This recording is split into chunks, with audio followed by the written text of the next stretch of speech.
start with the questions to Dr. Mahesh Desai, sir. Sir, maximum number of questions actually I have been asked to you. Uh, That's so first question is from Dr. Sharad Kumar Kankalia, and he asked, do you dilate the urethra or do you use a Otis urethrotomy? Now I always dilate the urethra. If you need to do Otis urethrotom, I usually don't do that unless he has got a stricture. Then he would have a Otis urethrotom, put a catheter, put him on medical therapy, reevaluate after a month or two, and then do it. But if patient urethra is tight, means when you feel, leaving a catheter for 7 days and then come back and then do it will be easier. Because managing a stricture is a very difficult, lifelong thing, you know. So at least in our time. So I have to be very careful with the urethra. And in between, after about 10-15 minutes, I used to take out the receptoscope, put a jelly, and then do it again. No. So that dryness of the urethra, I guess, is a one predisposing factor. And then you also make sure that your equipment, there is no damage to the front, the plastic part. But sometimes the current leaks and into the metal part, and then you can get heat formation at the membrano fibrous bulbar membranous urethra, and you get a stricture formation. So, but I dilate urethra. It is very easy because our urethra can be very easily slowly dilated, and that is a problem. So Dr. Anil Takwani sir has asked, and this is regarding the use of SPC, and there's another question in this regard, that having some pressure in prostatic fossa reduces bleeding. Don't you think we lose that opportunity once a SPC is inserted? No, I think uh, putting a supravic, I mean the tube. One thing happens is that the pressure, the irrigation is continuous. When the irrigation is continuous, your vision is good. When your vision is good, if you see a bleeder, you can control it. You have to control the arterial bleeding. Venous bleeding doesn't really bother that time, till you have come to the capsule. So I think, and then the way you start from 12 o'clock and come down on 3 o'clock and 9 o'clock, most of the major bleeder are taken care of. So the rest of the gland, you find it less vascular. And then with the speed, with the time, the speed comes and you could take it out much faster. You don't have to come. I think I would be saving about 20-25 minutes in hour in big gland. Sir, And then again, a supravic tube can be left alone. For irrigation. And once on the after 48 hours, we just take it out, and there is no problem. Dr. Rahul, you want? sir, my questions is to all the panelists, starting from you, sir, Mahesh Desai, sir. I mean, every surgery has got its own learning curve, even the TURP. Yeah. Now, after learning TURP, switching to bipolar enucleation or HOLAP, it requires a more learning curve, more number of cases. No. I think now the technology is such that all the thing can be learned in the lab.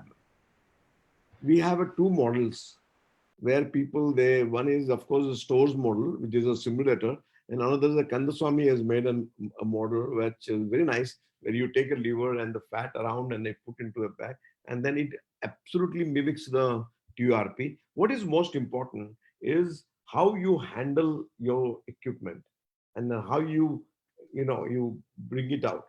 Moment you do that, so you are getting a good scooping out of the tissue, and then you would be able to control it. I think there is a learning curve, but now the learning curve is shortened because of the lab simulators.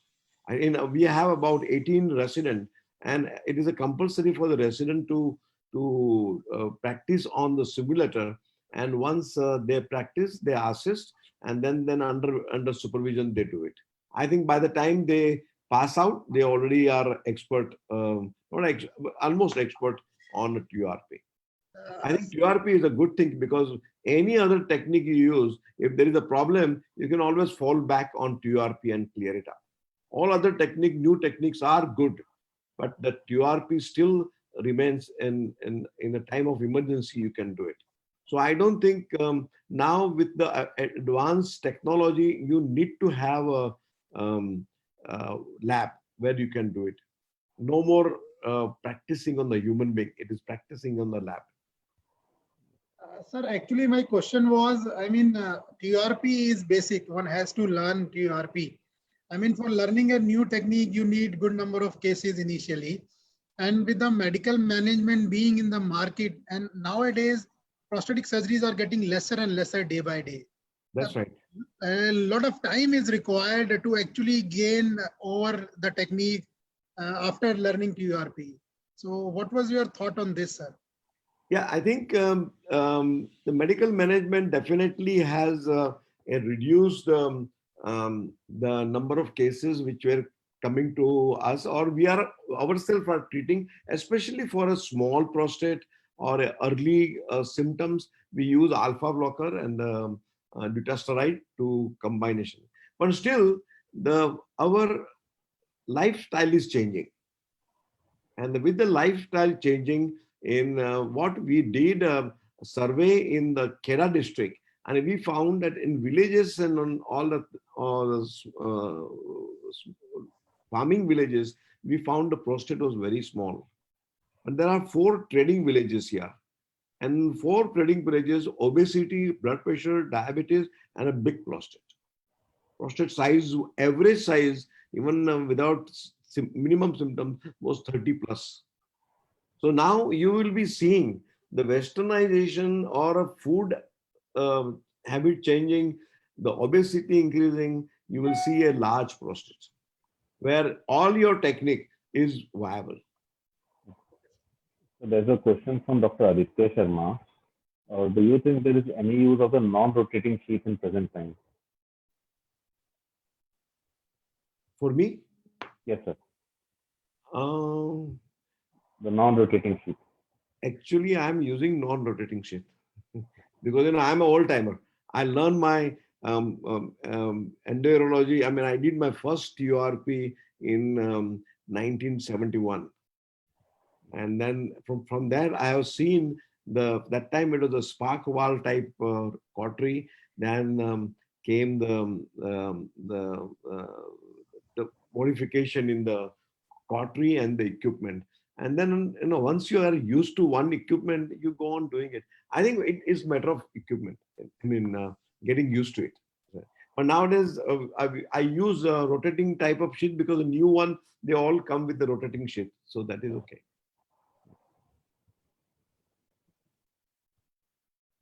Dr. Rahul, would you like to? Dr. Vineet Gohar has asked, sir, could urethral stricture post-URP can be because of excessive current? Might be leak from the scope. Yeah, we analyzed our first 700 TURP and we presented in a Jodhpur conference in 1987. And that time we found the incidence was 7%. And then we found that, of course, there was a meatal stenosis and a bladder neck stenosis. But most important was that the one which was difficult to treat afterward was bulbomembranous urethral stricture. So what happens is not an excessive current, but it's a current leak. So the jelly is what do you call it is a smooth conductor of the electricity. So if you have lubricated the urethra quite a good, and you make sure that your equipment, the loop does not touch the tip of the thing. Otherwise, there is a little spark. If there is a spark, the current will flow into the metal sheet, and then that area slowly will get heated, and you develop a stricture. Always TURP stricture comes at the bulbomembranous urethra, that curvature, where when you pass it and when you hold it straight, bring the urethra straight, the natural pressure will be there. So you lubricate. So even if current comes, it gets conducted, and make sure that your there is no leak. Otherwise, there should not be any problem. With bipolar, there should not be any problem. Sir, can I comment, sir? Yeah, please.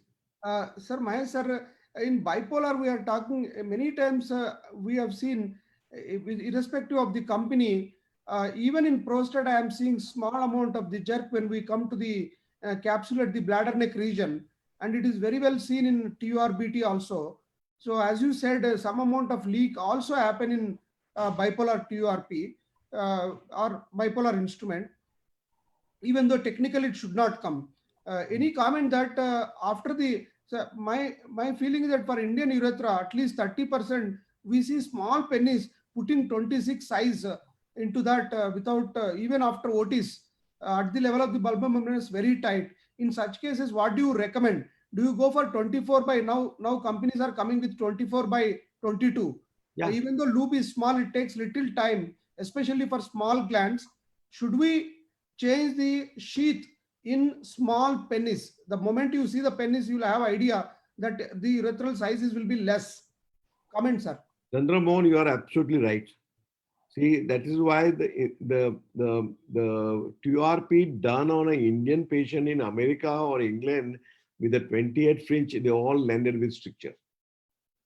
Our urethra is small. So I was the first to adapt. I mean, in my practice, I was the first to adapt the Merberger's resectoscope, which was 25. And it was not round, it was a little oblong. And then it had a loop like that, so I can take out more chips in a small. But the moment the 24 came, I go. I think if nowadays like Miniper, as more energy comes, like if you are doing laser, why do you need a more bigger telescope? Yes, They can make a yes. small and a laser fiber can do it, Yes, sir. So I think we should respect the normal anatomy. That Yes, is sir. most important. And the manufacturer should reduce that size of the scope. Absolutely. Yes, sir. There's a question from Dr. Saurabh Joshi, and I would like to extend it for laser to Dr. Adil Vashne and for thulium to Dr. Ketan Vartak sir, and for TURP to Mahesh Desai and other experts also. What do you do if the ureteric orifice is not visible during large prostate? Hello, yes, can you hear me? Yes, sir. Tanuj, can you hear me? Yes, sir. Yes, sir. We can hear you. Yeah, so I think the very important question is that if you cannot see the ureteric orifices. So the ureteric orifices are always there. That is something which one has to know. If your kidney function is good, the anatomy is clear. If you have done a good urography, you know that orifices are there. Now comes the question visibility. So for visibility, you have to give Lasix, it pours out, the urine comes out of it. Most of the times what happens is in a large prostate, you cannot see them because they are hidden behind the prostate. Yeah, the So that- question is to that. Yes. Yes. So the point is that you have to work in a way that you don't go to the bladder or at all go proximal to the bladder neck. So the technique of enucleation should be that you have to scoop out the prostate from within the bladder neck mucosa. And that is what I have been now preaching, because initial days you were getting close to the ureteric orifices. But here, because as I said that this HOLEP is a tangerine technique, like you scoop out an orange out of the peel, same way you scoop out the adenoma out of the prostatic capsule. And therefore, you safeguard the orifices altogether. But for beginners, if you have any doubt, it is you remove the median lobe, then you site the orifices, and if you still feel that you can injure the orifices, you pass a ureteric catheter both sides and then proceed. Can I come in? Yes, sir. Please. Yeah, what happens when you have a large median lobe, the ureter gets fish hook. And then the opening is not facing you, it is facing inside the bladder. And that's why you don't see it. So what best way to do, we know that when it comes out, it is on the lateral side. So you looking at median lobe, you have to remove the median lobe a little bit.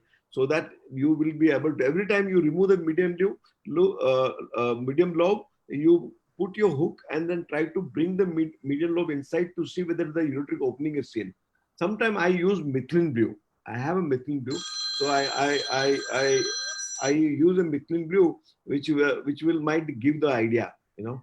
But so far I have seen lots of median lobe. So you are going very slowly and carefully and going very near to the lobe, you will usually don't injure it. But suppose if you find only one case, I thought there was a little burning around the ureteric opening. I put a DJ stent inside after the TURP and on the one left side, and then left it for to heal, and then took it out, and that was all right. But it is most important is awareness, and when you are aware, automatically you will take care of it. Mallikarjun sir. I have only one thing to say. Number one, if you're not seeing it, it's very unlikely that you're going to damage it. Yeah. Majority of the time, damage happens when you're seeing it and you didn't notice it. So awareness of the issue is the most important thing, as Dr. Mahesh Bhai said. When it comes to enucleation, it is always a retrotrigonization which will happen during enucleation process. An overzealous doing a plane dissection in the ventral aspect of it. That's the reason why majority of the enucleation techniques have come from above downwards rather than, and below upwards and above downwards, rather than going inside and coming outside. So that is the reason to prevent a retrotrigonization. There's nothing more. Be aware that it is there. If you are aware, it's unlikely that you are going to injure. Tanuj, Yes, sir. Tanuj, there are two scenarios where the ureteric orifices are difficult to see. Yes. One is a very, very large median lobe which is protruding inside the bladder and the orifices are obscured. And secondly, the orifices are very, very near to the bladder neck. Right. The second scenario is more dangerous because the bladder neck and ureteric orifice are almost nearby, just 5 millimeter, 4 millimeter distance between the two. So if you go from 5 and 7 o'clock and get medial to it at the bladder neck, don't go into the bladder, just stay at the bladder neck, keep on dissecting. Once you see the orifices, you know where they are, and then start dissecting the medial lobe. Similarly, for 6 o'clock technique, you get the bladder neck down, then from 6 o'clock incision, you visualize the orifices and then go from medial to lateral side. So if you are resecting a lateral, the large median lobe, go from lateral to medial. If it is a high bladder neck, go from medial to lateral. Yes, thank you. So as we tend to dissect, the orifice do move a bit further away also. Yes. Sir, I have a question. Yes, sir. Please go ahead. In very obese patients, more than 130, your regular TURP, when you are planning, because of the bladder perivesical fat, it becomes elongated, and you don't, even the patient has obstructive voiding system symptoms with raised creatinine, your scope doesn't go even mid-urethral of the prostate, mid-prostatic urethra. This is a tricky situation, and if you do anything over enthusiastic, they leak. Any comments from the seniors? This is especially in very obese patients, not in like less than 80-90 kg. No, this is a very, I can understand. This is a common scenario, Chandramohan. Basically, two things happen. Either you have a pelvic lipomatosis where the whole thing is shifted away from the pelvic diaphragm, or there are some cases wherein the prostate size itself is 300 or 400 grams, wherein your short ureteroscope, the resectoscopes which are available in the market, may not be able to reach even the bladder neck place. There is an extended length resectoscope which most of us don't have. So the other way is doing a perineal ureterotomy. Keep the patient in lithotomy position, make an opening into the bulb and directly pass the resectoscope there, and you finish the job and put a catheter through the urethra. You don't need to close the perineal ureterotomy. Let me finish. You don't need to close the perineal ureterotomy. The moment they stand and pass, they'll be able to pass very well. And that's the only way to prevent further injury to the urethra. Even sometimes, in some cases, 1 or 2 cases where even this urethral length, which was there from the perineum to the bladder neck, was also inadequate sometimes. Well, that's a difficult scenario. Nobody can answer that question because the length of the scope doesn't allow you to do anything further. Probably extended length resectoscope is the only way, nothing more than that. Probably we So, do need the urethrotomy. smaller and longer. Coming Can I to- come in? Seniors, any experience sorry, with sir. uretrotomy, Yeah. perineal uretrotomy? Yeah, I have done one case of perineal ureterotomy and I've done a TURP. Like it's a very obese patient, and he had a little stricture also, I mean a difficult stricture. So we did a perineal ureterotomy, we did a TURP, and left the perineal ureterostomy. We Yeah, didn't. so I think That is that one. is Second problem which we had was a patient who had an epi resection, abdominal perineal resection for his cancer prostate, and then he had a prostate. And here you don't have any way to assess. And that time, when you do the TURP, the prostate is also a little mobile, because there is no support behind.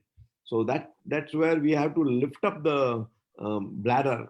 So that time, in that case, what we have done is that we have done a suprapubic first, because he came with retention, and then put a catheter, and then we put a Foley with a 560 balloon, and then lifted up the bladder, and then they did a TURP. Yeah, sir, I think you have said it very nicely that perineal urethrostomy is the best option in such cases. But there were two cases where it was a huge grant and I combined an antegrade and a retrograde enucleation. So it was practically 2/3 from below and 1/3 from above. So what is, it is very easy that you pass a 20 French or a 22 French, Elkins, Amplage sheet, and then you just mark distal to the orifices a mucosal incision, and just define this capsule and push it from antegrade way, and then you complete the enucleation. So this is also, so very rarely it happens in obese people where we have a two very tight suspensory ligament. And I think that must be kept in mind in some cases where one is not willing to do a perineal urethrostomy. Yeah, I think that is true. But next time, probably I will try to do a robotic transvesical prostatectomy. I Yeah, think then that is the indication. that will be the indication to do it. Absolutely. That should be the indication. Here, Yeah. Nitin Gadgil has asked regarding the what is the upper limit size or weight of prostate for TURP. Because of me, many urologists are comfortable doing TURP over 120, 40 grams. There is no problem. If you are whatever you are used to it to do it. For a robotic prostatectomy, minimum is important. The minimum is 100 before you do a robotic, because before that you can 100-gram prostate you can very easily take it out the way we are doing it. But once you do robotically, even 150 grams, sometimes 200 grams, but the time taken is less and you are doing under vision. Yeah, you're doing enucleation under vision. So that's a thing. There is question to the bipolar and monopolar group, sir. Yeah. Sir, there is a lot of debate between stricture rate after monopolar or bipolar TURP. In this, which some says in bipolar it is more, in monopolar it is more. What's your thought about it, sir? I don't think there is any difference. I don't think there is any difference. It is the instrument. It's the instrument and the urethra. That is the both. How tight is the urethra and what instrument you are using. I don't think the current has. You take single precaution. I mean, simple precaution. It doesn't. Nowadays, I don't see any stricture. In the initial period, I think it was a lack of experience, and but once we saw the number of stricture, we started doing the prevention, and now we don't see it all. Sir, may I interrupt? Sir, Sandeep. Hello. Yeah. Sir, regarding this bipolar versus monopolar on the stricture rate, initially the bipolar, the machines which came was, the thought process was that the outflow current will go through the urethra. During that time, the literature that in that series and all stricture rates were high. But now the Karlsruhe machine and all, the bipolar current has got another limb to take out the current. I think now the stricture rate has been equal with monopolar and bipolar. When the bipolar came earlier, the urethra was serving as the outflow track of the current. One issue Basically, monopolar does, in a monopolar, the whole urethra itself is an outflow. See, the amount of current which goes through the tissue itself is so high. See, there was once upon a time, there used to be one telescopes called black telescopes, which are painted with a monopolar, wherein the stricture rate was higher in those cases. Torch used to manufacture, because wherever the grazing of that black insulation happened, the stricture rate was high because all the energy was coming at that point. So basically, if the current is disseminated all over the body, irrespective, it's without a specific point, the chance of stricture rate is very low. So as Dr. Mahesh Bhai was telling, it is basically the urethra, our technique, and the size of the instrument which matters. That is one article of Rasweiler, which was 20 years old, possibly should not be quoted any further regarding the stricture rate is concerned. It is absolutely the same, no change. And use more gel. I think that is most important. Sir, One- in extension to this, bladder neck stricture is much more difficult to manage again. I just want to ask seniors, if the bladder neck stricture comes of any surgery, any form of TUR resection or enucleation, to cut that, everybody says that knife is the best. Do you all agree, or a clean cut with laser can be done? I think any energy can be done. Nowadays, we don't see it, bladder neck after a TURP, but recently I had seen one bladder neck stenosis after a radical prostatectomy, and that time I did it with laser. And then, but I did a multiple cut in a bladder neck. Previously, earlier we used to do with a Collins knife, you know. Yes, But now with the laser, it can be very easy to do, because in radical prostatectomy, prostate is not there. So I was a bit worried. So laser was a very nice, because you can do a very precise small cut and you can open up all over. but So some, one Yeah. small comment between the TURP, monopolar or bipolar, and any laser enucleation or any enucleation, the movements in the urethra of the scope is to and fro in a TURP, where it is sideways in a enucleation. So I don't know whether it is anything to do with occurrence of the stricture, because all the reported cases, the enucleation stricture rate is less than compared to TURP of any size. One thing I you don't know should, whether it is sideways movement I and just to and fro wanted, I movement just will be wanted to compared. have an answer on that. You see, there are 4 points in any urethral surgery. One is a meatus, another is a bladder neck. There are 2 more points. One is a penoscrotal junction, another is a place where under the perineal diaphragm where this thing goes in. These are the 2 fulcrums. There are 2 mobile fulcrums, which is the bladder neck, which is not a botheration, and the meatus, which is not a botheration. The 2 fulcrums are penoscrotal junction and the pelvic diaphragm area. So whenever we do an enucleation procedure, the fulcrum becomes the penoscrotal, not the pelvic diaphragm area. So the more the damage is not at the pelvic diaphragm area, the higher the damage is in the penoscrotal junction area. Is it replicated in increased incidence of penoscrotal junction strictures? No. So that is the reason why I said we presume we are moving a lot of a bit during our enucleation procedure without our movement, so much of movement happening around the prostate, there may be higher chance of strictures. But if you see the physics of it, the fulcrum is at the level of pelvic diaphragm and the scope moves above and below that fulcrum only. So there is no, the actual pressure happens mostly is in penoscrotal junction. It does not increase the stricture rate there. So I don't think that has resulted, as you said, the incidence of strictures has not been more in procedures with enucleation. So that movement doesn't No. make a difference. Other way I'm saying, the stricture rate is higher in TURP because of the to and fro movement and grating of the urethral mucosa, Maybe, which is the possibly main cause of urethral stricture. one thing we should understand, the TUR is more, you see, the cohort of the data is so much in TURP, and the people doing it is of so varied of their capabilities. That is also to be understood. Whereas enucleation is very selected, and possibly people will take over a learning curve beyond which the enucleation is practiced, rather than in the first part of their practice. We'll sir, move I on to have a question to laser people. Why we are using still 26, 24? In 15 French nephroscope also, I tried some part can be enucleated. Why this size, especially if you want to insert the laser, it's very small space. So laser, when you are doing laser enucleation, forget about the marcellation. Enucleation part can be done with less than 20 French, whatever the instrument. Last Chandra, week Really only. continuous Yeah. flow. One comment for that. One is that we start with 24. The time of enucleation and time of morcellation for a large gland more than 60-70 grams, the time of enucleation is say 30-40 minutes and time of morcellation is 40-50 minutes.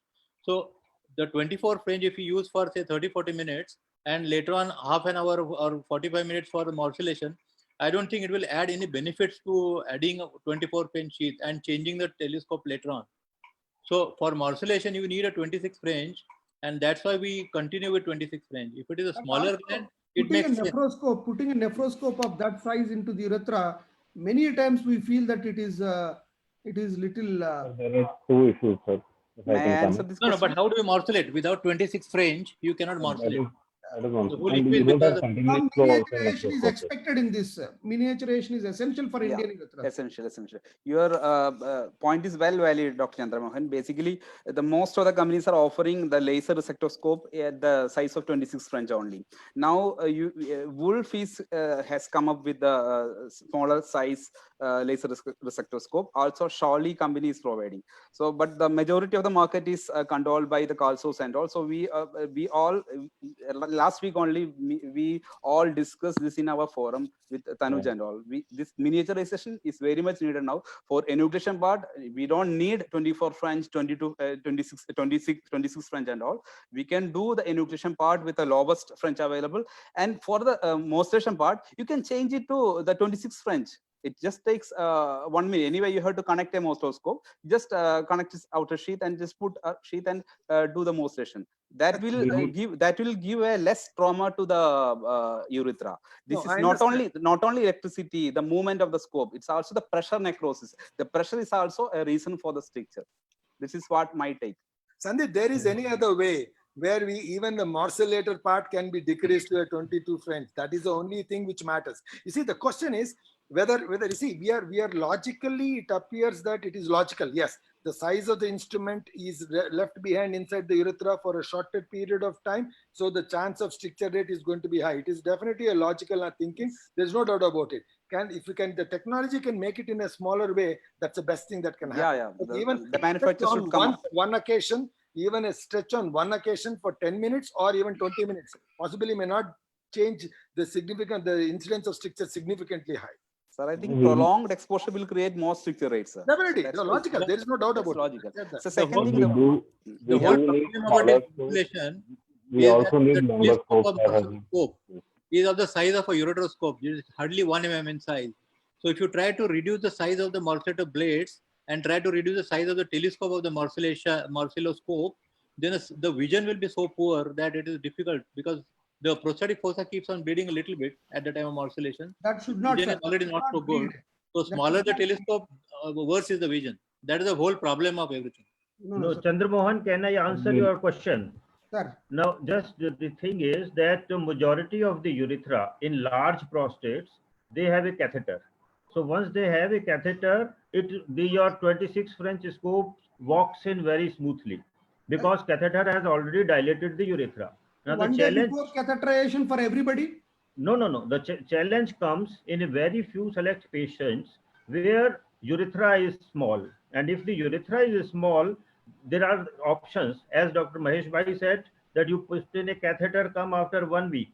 In 2 cases, I had to do that. This was a small urethra. Patient had to be counseled and I had to come after 1 week or 2 weeks and urethra became very capacious.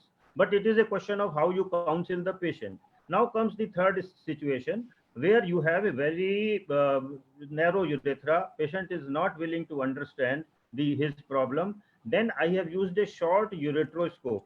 Now with a short ureteroscope, or as you said, a small nephroscope, it is feasible, but it is more time consuming. So one has to see what is the size of the prostate. If it is a small prostate, even a nephroscope or a ureteroscope will do, but then you have to put in a suprapubic catheter. Now comes the question of morcellation. So for morcellation, you just pass an access sheath suprapubically, you enucleate from below, and then pass an access sheath of PCNL suprapubically, and it morcellates very fast. So I have done morcellation suprapubically number of times when urethra was narrow. Very good point, sir. Urethra has to be respected in these situations. If Mahesh Bhai remembers, sir, there used to be one thing called soft catheter dilatation in when I was a resident, just before I was a resident, it was there. Right. People used to go for a minor OT, used to pass a 18 or a 20 French latex catheter into the urethra. Wherever it didn't go, the patient used to be on a catheter, incrementally increased for the next 2 to 3 weeks for a 20 size. Then only patient was taken up for TURP. The incidence of stricture at that time was related not because of instrument, but for the urethritis produced by the stricture, by the catheter. That was the problem then. Possibly we may get back, if you really look at that as a reason, soft catheter dilatation, calibration bar dilatation is one of the good methods to prevent stricture formation in these patients. Another thing about the large, there was a question about the median lobe. In few cases, what I have done is a very large median lobe.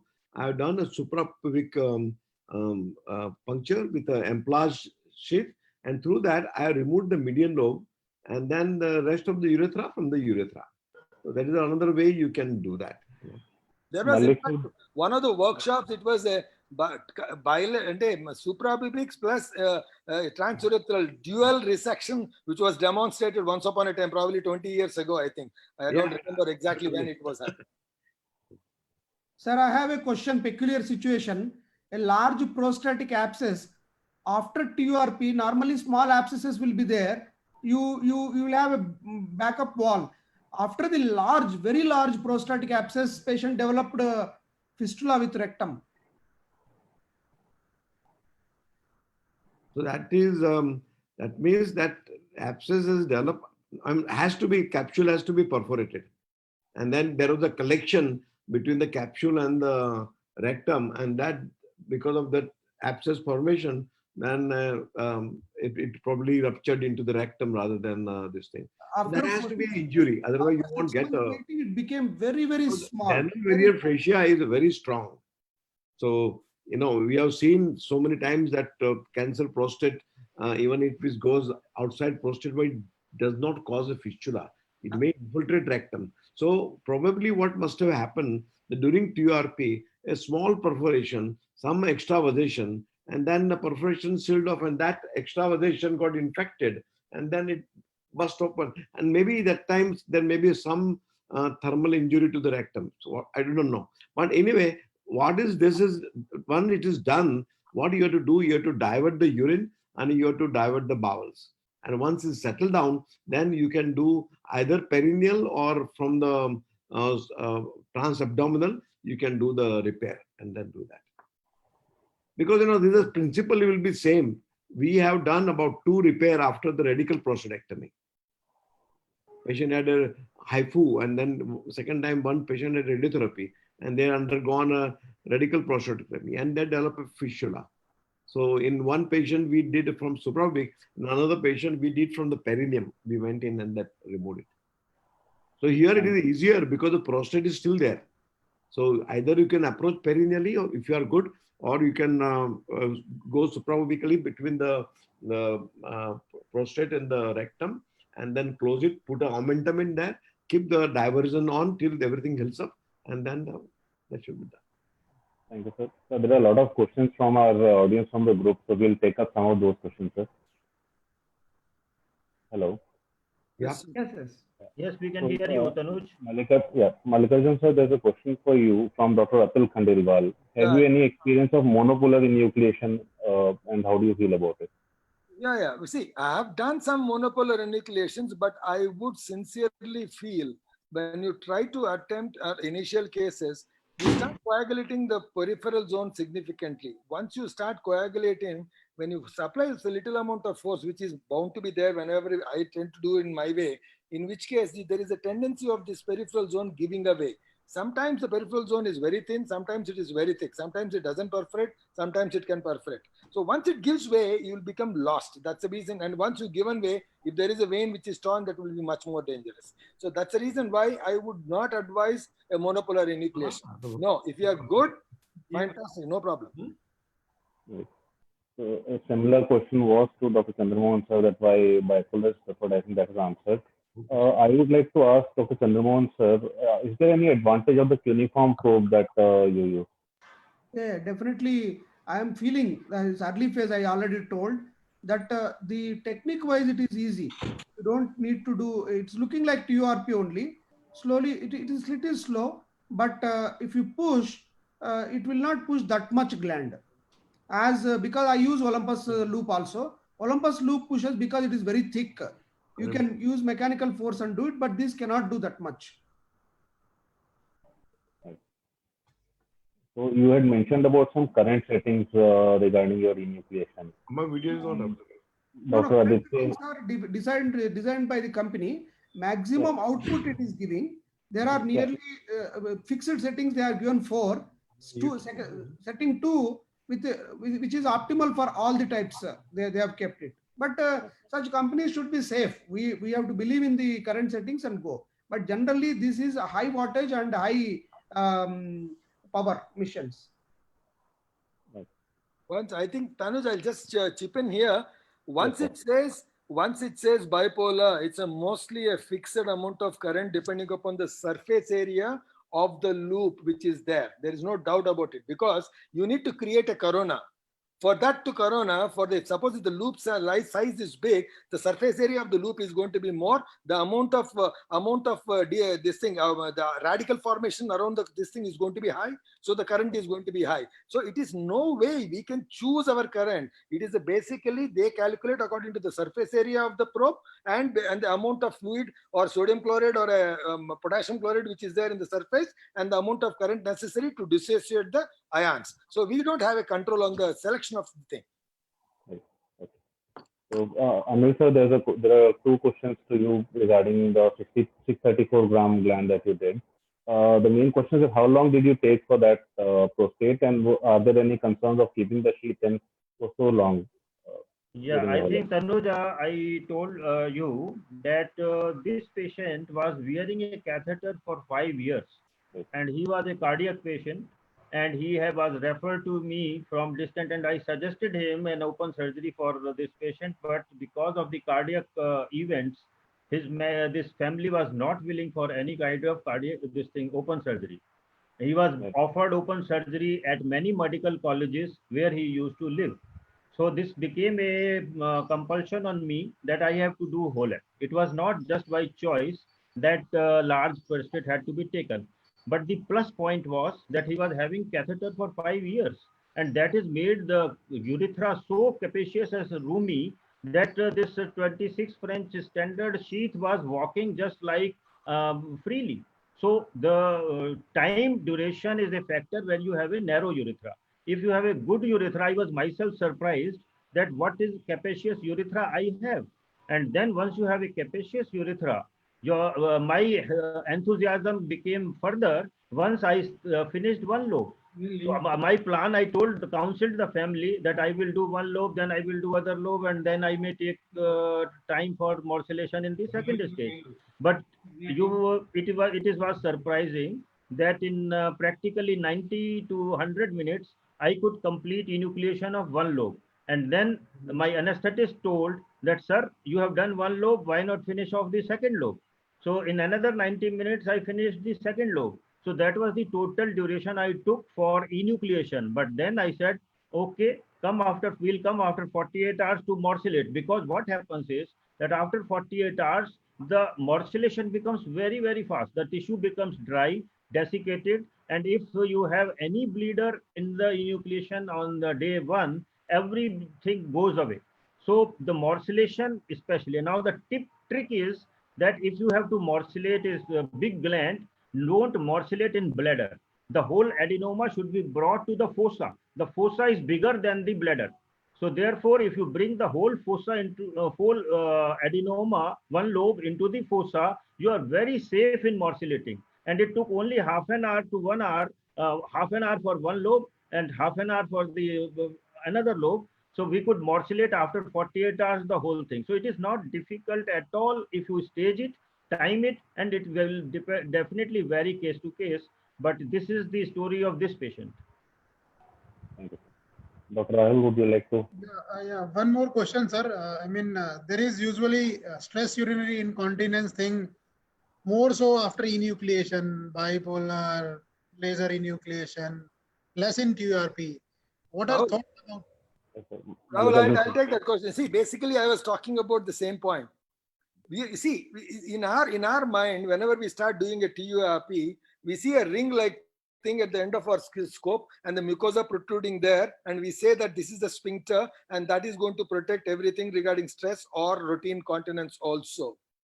But this whole thing length is from the verumentanum down to that area.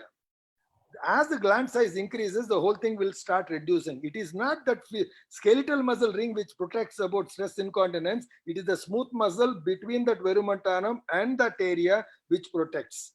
Majority of the times when you do an enucleation, this length is already shortened because of the large gland. That's the reason why I said when I made a statement, if anybody who's doing a great TURP, if it does an excellent complete TURP in a 150 grams gland, you will also end up in a stress incontinence. So whenever the gland increases, the length between that verumentanum and the pelvic diaphragm comes down and the whole smooth muscle will get compressed into that area.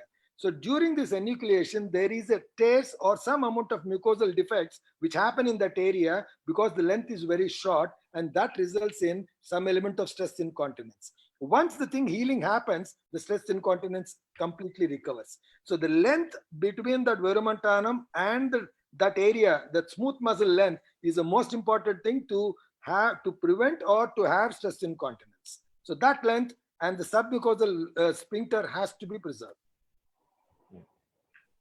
Anil sir, if I can ask you, hello. Oh, yes. Varshney sir, your thought about it, sir? No, as I told you that incontinence is a major issue. When I started learning this procedure, the incontinence rate was high. And then we had to scratch our head that why such a high incontinence? Because you are enucleating. So the learning of enucleation, as I saw Peter Gilling do it, we were removing the adenoma completely, and the incontinence was disturbing us. So what we did, we decided in one of the publications I read that you must leave an apical pad of tissue. So what I decided that we will leave a 1 centimeter rim all around the sphincteric area near the veru. I So what strongly agree this, sir. I strongly agree this. This can also be done easily with this Herman loop. This is the most important point today I wanted to tell in my presentation is that if you do mechanical enucleation, you have to go complete. But if you do with laser or this sharp cutting, then you can leave half centimeter of the tissue, which will definitely protect a bit no, of. let me complete, Chandramohan, that when we did that, now our problem started after that, because we were having zero incontinence, because we were leaving this rim of tissue all around. But what happened is that a few patients, after this rim of tissue, were complaining of dysuria, burning, and whatnot. And some of the patients who had a poor detrusor function failed to void. So the number of patients, maybe 5-7%, who failed to void or had post-operative irritative symptoms, again made me scratch my head that we have to find a balance. So it is not that you leave this tissue will create the solution. So we should not undermine the enucleation. We should learn to safeguard the sphincter. So then we devised this technique of safeguarding the sphincter, as Malik has said rightly, that you must safeguard the sphincter, but do a complete enucleation. That is important. So I would like to ask a question to Dr. Sandeep. Dr. Sandeep? Yeah, I'm hearing. Yeah, so regarding you know Aditya's that, question. Yeah, I'll phrase it in a different way. Okay. We know that you are a proponent of low power HoLEP, Yeah. but you generally do a low power HoLEP using a luminous high power machine. Am I correct? Yeah. Do you expect same results with other machines? Yes, I do expect, because I have used with Conda 60 watt as well as Origa 50 watt machine. They came to me, they wanted to show their machine to me, record the videos and all. So I didn't find any change. The only advantage when you're using a 100 watt machine is that there are 4 laser generators actually in that 100 watt machine. So machine is not getting overburdened. Okay, so it can give a very good life to the machine. I do primarily do 30 watt is mainly because of planes I get. Very good planes we get in a low power thing. And SUA is very comparatively very low, probably due to technique as well as less amount of heat it produces, the fiber tip. And another important thing is that it after a low power Holly, you can I feel that there is a less amount of irritative symptoms, and fiber life is more. We do on an average 150 cases with a fiber. Next is like a 100-watt machine. Yes, I bought it as a, and whenever I start as a traditional olive, we have to get a 100-watt machine. It was my initial. That's why I bought a 100-watt machine. I cannot change that machine right now because already hospitals invested so much in that. So, and it's working very beautifully. So, but still we are using only 30 watt. And as you have seen my video, only after the sphincter complex has been extruded, I ramp up my power 50 watt, 40 watt max. So the next question is Dr. Ketan Vartak, sir. So what is the incidence of bladder neck stenosis in your practice over all these years? Hardly any. I have not seen. I remember one patient having bladder neck contracture, but after a couple of years he came back to me with contracture, and later on, once the other surgeon biopsied him, it was found to have CA prostate. But otherwise, I don't come across bladder neck contractures almost at all. Stricture rate hardly 2 to 3%, I would say, but bladder neck contractures are almost not seen, almost never in last 2-3 years. Is it so that if you use a higher setting, there will be more chance, or if you do slower, as you said, we should not be as slow as holmium? See, it is plain and simple. More charring or more injury you make to the tissue, more reaction it will produce. So higher the wattage, higher is the charring effect, then obviously the reaction of the body will be more and the contracture will be more. But in case it's a narrow bladder neck, then you can add 5 and 7 o'clock incision with the laser also. So to open the bladder neck, it is useful. For a smaller gland with narrow bladder necks, you always add the incisions to the main enucleation. Right. And then one last question to you, sir. What is the setting you keep at apex with thulium? For the thulium, I don't change the setting at all because nowadays I routinely do it at 60 watt only. So I don't think I have to change the setting at all. Okay. But if you want at a lower setting, you can always do it at 40 or 50 watts. Okay. So Dr. Rahul, would you like to take the next question to Dr. Himesh? Okay, I will take up. Dr. Himesh, are you there? Hello? Dr. Himesh, yeah. Yes. Yeah. You have both the lasers at hand. Which cases would you select to go for KTP and which for holmium? Right now in my practice, I am predominantly doing all the cases with KTP because, like all the panelists told that with the holmium, I do find because it does require a more extra bit of a learning curve to do a proper mechanical pushing and then finding out the correct place. Because once the laser is fired, the adenoma and the capsule, the appearance of both the lasers both the planes are almost the same.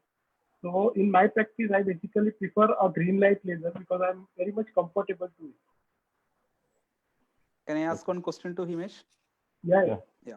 I just want to know what is the price of a green light laser machine setup to set up a green light laser setup.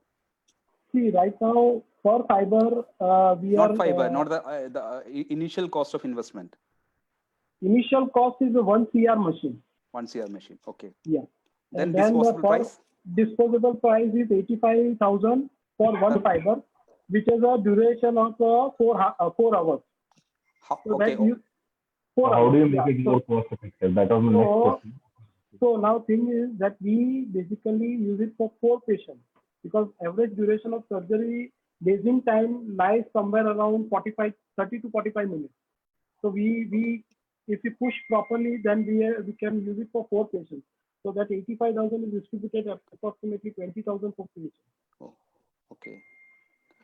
And now all the insurance companies have approved it in 2020. So I don't think that only if there are cash paying patients, then it's a problem. Otherwise, all major insurance companies are covering it. So cost is hardly a concern now. Do you face problem of irritative symptoms and dysuria in post-operative in these patients? See, all the dysuria and all that is a short-term problem. What I have seen this, because it happens basically in two conditions. When you are dealing with a very large prostate, when you take some time to do a proper coagulation, and when you use a high energy for coagulation. So normally, if you use a 30-watt energy for coagulation, the dysuria is less, and it's a short-term dysuria. That is, by 3 months, most of the patients, almost 90%, are free of the dysuria problem. Another issue, what I feel with the green light was, is that the patients do complain of sloughing of the prostatic tissue when they pass urine. So they often come with a complaint of having some curdy particles passing in urine when the prostate slough off in the immediate post-op period. And another thing, what is frequently seen is the presence of pus cells in urine after the procedure for at least 2 to 3 months. This is mainly because of this sloughing of the tissue. And so they often complain of having some maybe 6 to 8 pus cells in urine and like that in the post-op. Does they complain slough, passage of slough on and off post-operatively? Yeah, that is what I told you. They do complain of passage of slough. Okay, thank you. We'll move on to the next question, and that is to Dr. Mukesh Arya, sir, and I would like to extend it to our other senior panelists also. How do we improve the residents' training in open prostatectomy in today's day? So first of all, we have to select a right case. It should be a gland at least more than 100 grams. Secondly, because it is done by finger, it is difficult to explain, but once I remove the specimen, I make them learn first the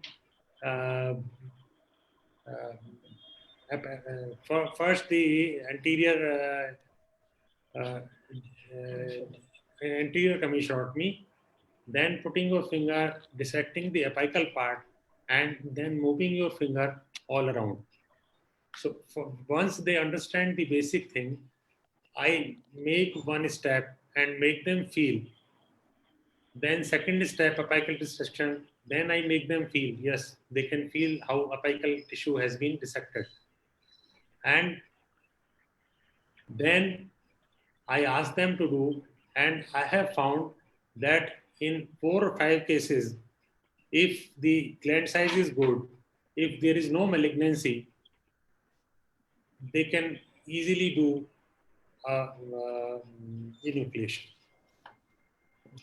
Learning course is not more than 5 cases. So your residents are lucky they are having good exposure to open prostatectomy.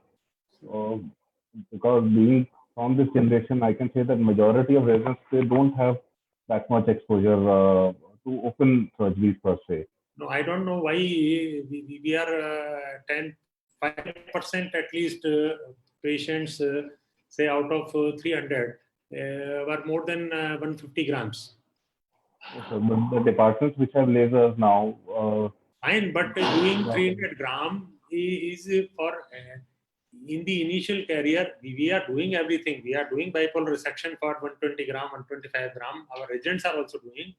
But when the gland size is more than 150 gram, I feel unless there is miniaturization of the scopes, the stricture rate will definitely be high. Whatever we say, I'm not talking of the experienced people, especially in the initial career. Their resection rate is low, their learning curve is high. So this will end up a lot of complicated, complex anterourethral strictures. So in those cases, select cases, you should not harm the patient. Any patient, if after 3 hours resection is turned to a perineal ureterostomy, I don't think is justified. Thank you, sir. Sir, there are many questions, but because of time constraint, we couldn't carry it. So we will be asking questions on Facebook group, and if the panelists have time, they can answer it. There are so many questions for Mihir sir also. We'll ask him. We just created a poll. Dr. Mitesh Jain created a poll during this BPH talk. So just want to share in last 1 minute the result of the poll. It was just a poll, sir. So what is the preference for the gland size of more than 200 grams? 52 votes for simple prostatectomy, 25 votes for TURP, 2 for laser, and 1 for refer to senior urologist. And endoscopic enucleation, 1 vote, sir. And what do you prefer for gland more than 150? 63% simple prostatectomy, few of them lasers, and bipolar, 3 people. Which laser you prefer? And majority are holmium laser, though the number of votes are just 18. Is simple prostatectomy obsolete? I mean, majority 78% says no, and it should be there. That is the reason that at least 1 or 2 cases should be taught to every resident. Anytime it will be face saving. Anytime you suppose there is a large vascular gland, say 100-gram gland, and in the initial career you start resecting, you can't cope up with the situation. You have taken 5 chips. You just put the patient supine and convert it to open. Right, sir. Does bipolar TURP causes more stricture? I mean, majority say no. And the last one is 50-50. Yeah, it was 50-50. Most of the prostate surgeries are done by monopolar, 67%, bipolar, 17%, and few are holmium and green light laser. That was just a survey we created meanwhile, sir. Before, during the talk, sir, as the participants listen to all the talks,